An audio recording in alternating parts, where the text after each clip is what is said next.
Coucou les copains, comment allez-vous aujourd'hui? Moi, j'ai envie de vous raconter une histoire de ce moment, une histoire du printemps. Qu'est-ce qui se passe au printemps? Il y a les arbres qui sont en fleurs, il y a plein de belles choses qui se passent. Et je vais te raconter l'histoire d'une fleur un peu particulière qui s'appelle Flo. Flo, fleur de pommier.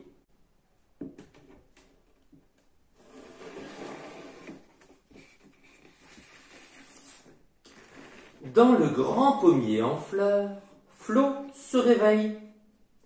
Elle étire ses pétales ronds et blancs. Nourrie par la chaleur du soleil, la petite fleur grandit, doucement. Bercée par le vent, son cœur de fleur grossit.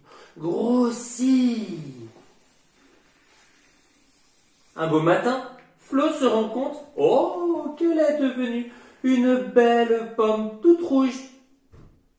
Un oiseau se pose sur sa branche et commence à gazouiller.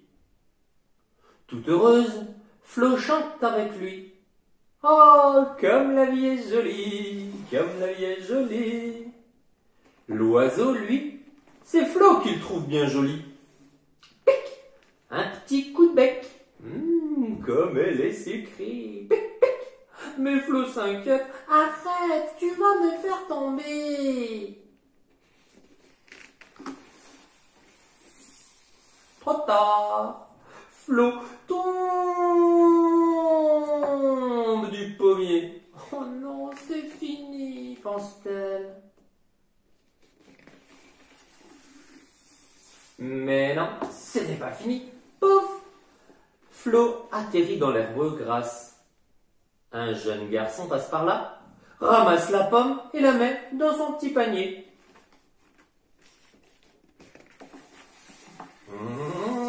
Arrivé dans sa cuisine, le garçonnet passe Flo sous un filet d'eau. Oui, chachatouille. Oh là là, il attrape un grand couteau et l'approche de la petite pomme. Un éclat de lumière glisse sur la lame aiguisée. Cette fois, c'est fini, tremble Flo. Mais ce n'est pas fini. Le garçonnet coupe la pomme en deux. Il coupe la pomme en quatre. La peau et les pépins sont mis de côté. Qu'est-ce qu'il prépare? Croque sur la pâte, les quartiers de chair sont bien rangés en escargot. Comme c'est joli, s'amusent les pépins.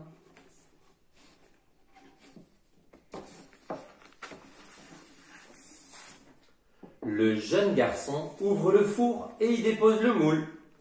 De Flo, il ne reste que les pépins. Il regarde avec émerveillement la tarte dorée dans le four. Doucement. Tout à coup, l'oiseau entre par la fenêtre ouverte et miam, il engloutit toutes les petites graines. Oh non, cette fois c'est vraiment fini, pleure Flo. Mais non, ce n'est pas fini.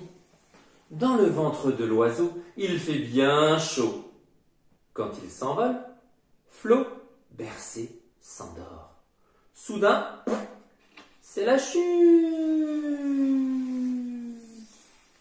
L'oiseau a fait son petit caca et les pépins se retrouvent dedans. Bark!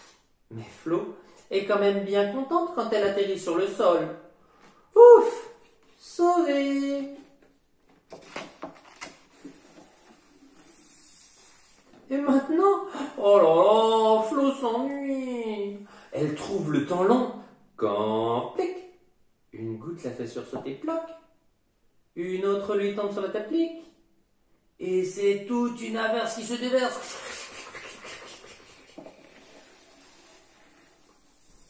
La pluie tambourine tant et tant que les petites graines s'enfoncent dans la terre.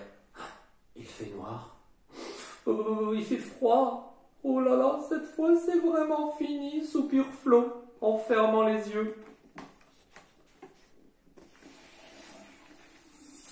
Mais non, ce n'est pas fini. Flo sent quelque chose changer, comme si elle grandissait. Un petit peu à l'étroit, elle s'étire et... Oh, incroyable! Elle a germé. À force de grandir et de s'étirer, Flo est devenue un magnifique pommier. À chaque printemps, elle berce ses petites fleurs blanches en leur disant « Regardez les filles, comme la vie est jolie !» Et vous verrez aussi, rien n'est jamais fini.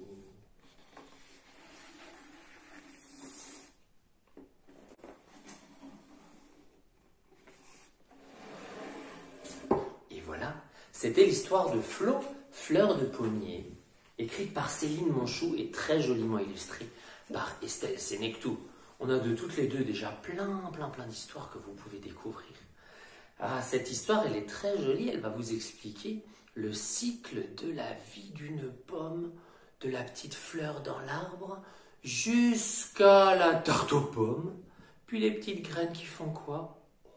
Oui, les petites graines qui vont être mangées par le petit oiseau et qui va les ressemer un peu plus loin. Donc on dit un grand merci aux deux auteurs de l'histoire, on les embrasse bien fort, et moi aussi, je vous embrasse, vous, tous autant que vous êtes, très fort, et je vous dis à très bientôt.